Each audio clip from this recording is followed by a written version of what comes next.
Hello and welcome to the news from Bahrain International with Samar Arjawi.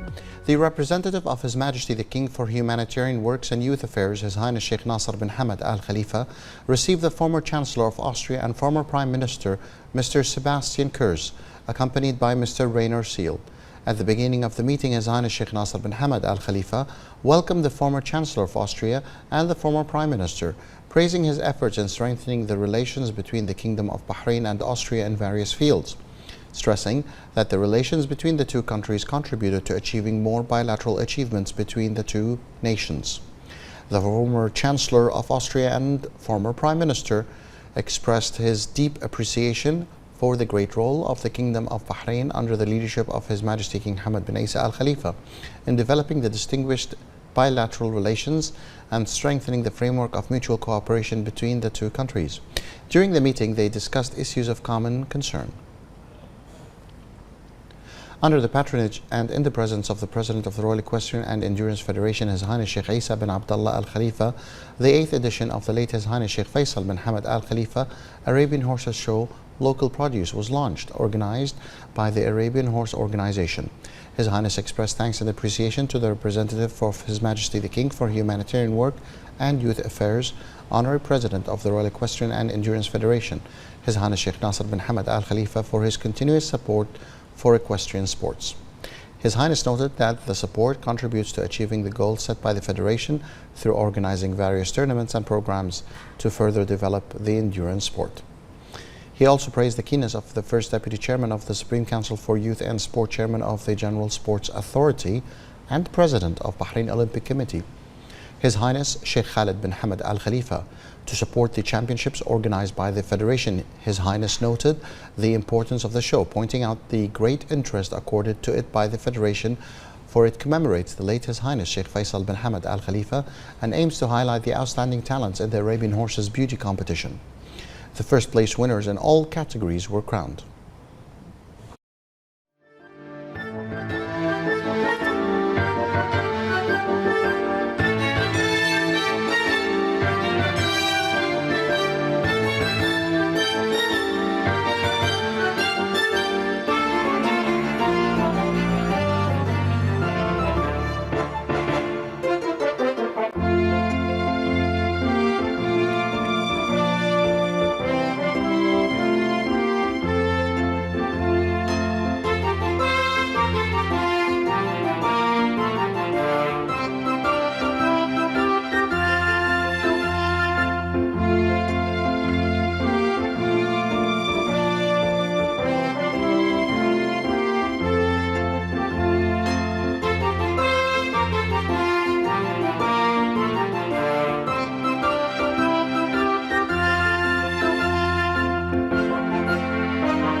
The President of the Inter-Parliamentary Union, Duarte Pacheco, stressed that gender balance and equality are essential pillars of human rights, democracy, peace and development in all their dimensions.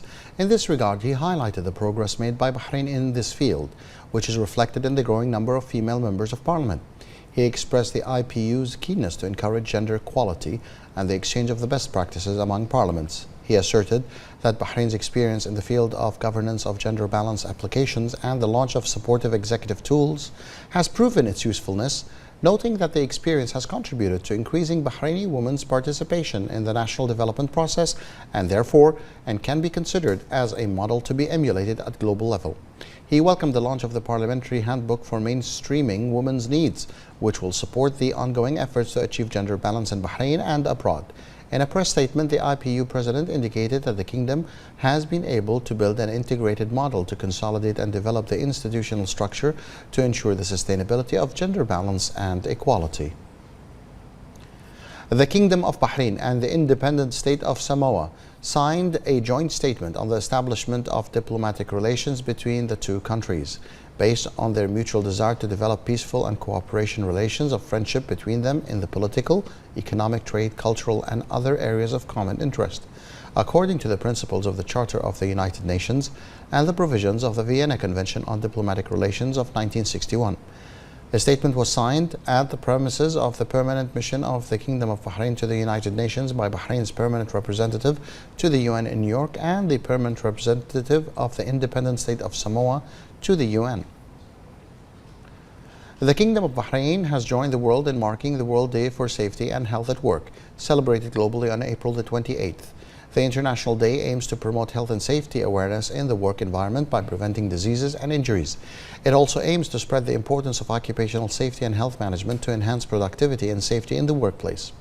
The Health Ministry emphasized the importance of providing a healthy work environment and its significant economic, societal, and developmental impact.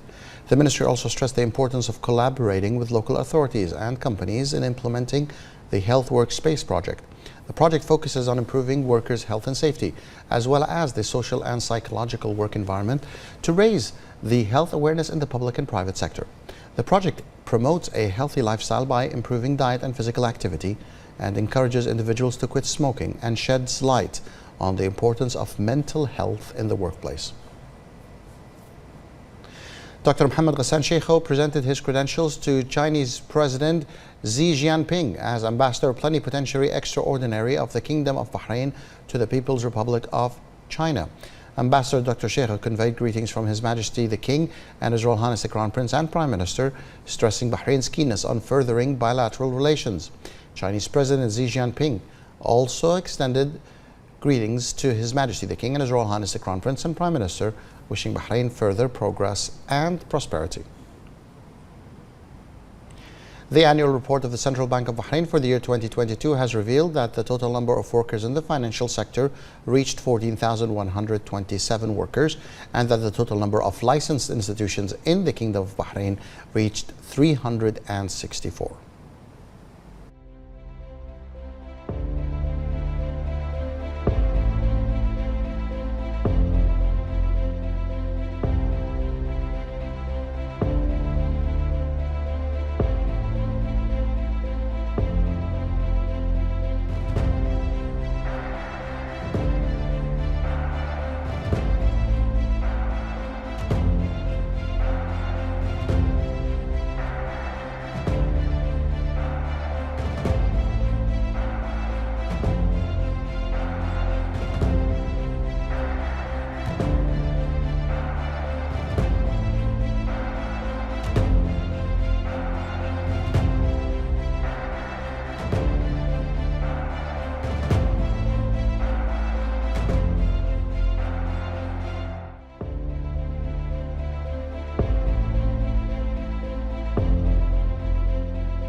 Official data revealed that the total deposits with retail banks operating in the Kingdom of Bahrain grew by 1.3% on an annual basis to exceed 19.6 billion Bahraini dinars until the end of February.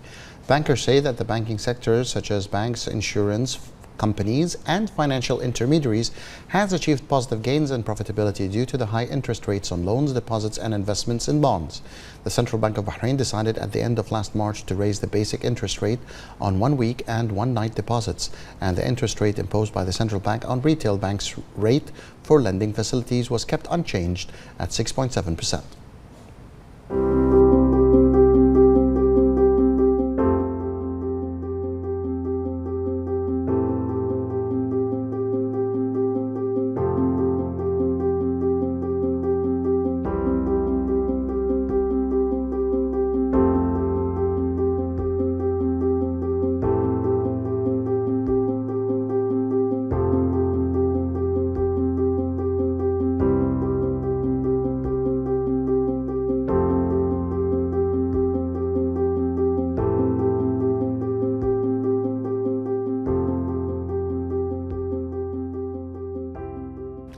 On the occasion of the 50th anniversary of the Bahrain diplomatic relations with Egypt, the Bahrain music band performed an artistic evening at the Egyptian Opera House led by Maestro Ziad Ziman, where songs were presented in the presence of a number of Bahraini and Egyptian dignitaries.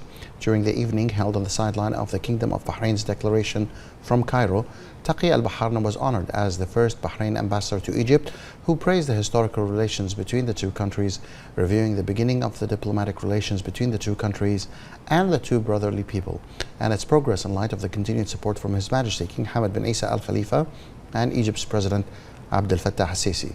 The head of the Egyptian Opera, Dr. Khalid Dagher, praised the depth of the Bahraini-Egyptian relations, stressing that Bahrain and Egypt are heading towards more integration and cooperation under the support and patronage of His Majesty the King and the Egyptian President.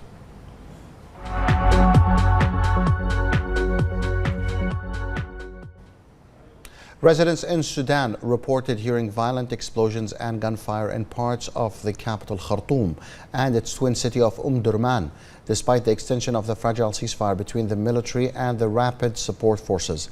The escalation came hours after the two sides agreed to extend the ceasefire for 72 hours to allow foreign governments to complete the evacuation of their citizens. Multiple short truces did not stop the fighting, but they created enough calm for tens of thousands of Sudanese to flee the capital to safer areas, and also for foreign countries to evacuate thousands of their citizens by land, air and sea. On Friday, the ceasefire remained delicate. Meanwhile, Turkey said one of its aircrafts was fired with light weapons while attempting to land to evacuate Turkish citizens. In the continuation of the evacuation efforts made by Saudi Arabia under the directives of the kingdom's leadership, several evacuees arrived in Jeddah from the Republic of Sudan.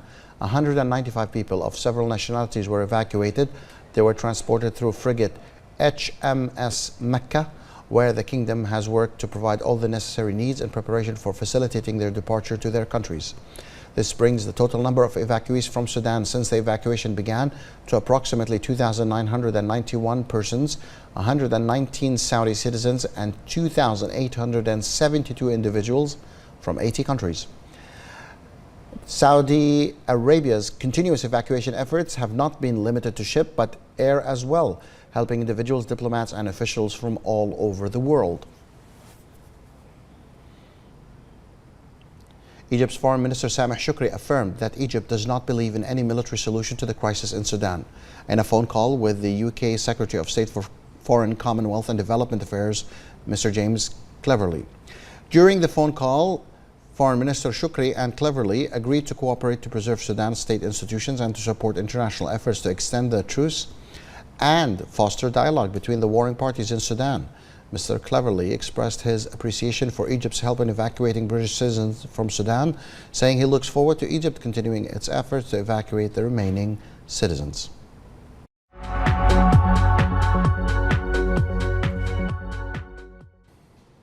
UAE astronaut Sultan Al-Niyadi has made history by becoming the first Arab to perform a spacewalk. He exited the International Space Station at 5:41 GST with NASA colleague Stephen Bowen to begin a 6.5-hour maintenance assignment. His spacewalk is currently ongoing, but he has already floated his way into the history books as the first Arab to step into the darkness of space.